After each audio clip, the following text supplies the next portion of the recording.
Hello, it's a beautiful Sunday.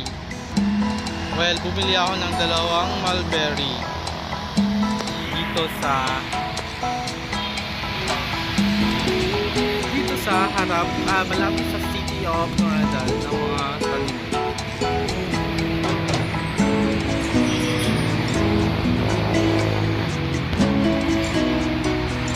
So, ang daming tanim dito.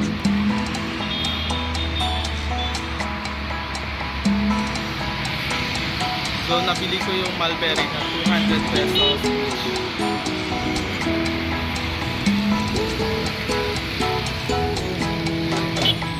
So, iuwi ko na siya sa bahay. So, let's see. So, dito po siya nabili yung mulberry. Dito ko po nabili yung mulberry. So, zoom natin. So, dito ko po nabili yung dalawang mulberry ko na 200 pesos each. So, dito lang yan siya sa Jensen Drive. Malapit po sa City Hall ng Pamplona.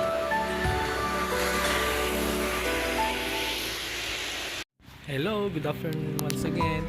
So, andito na po ako sa bahay. Dinala ko na po yung dalawang mulberry ko nabili for 200 each. So, siguro sa 1-3 ko na sila itatanim kasi may trabaho pa po ako. Ayan, so excited na matagdagan yung mulberry ko ng dalawang so, thank you for watching. Thank you.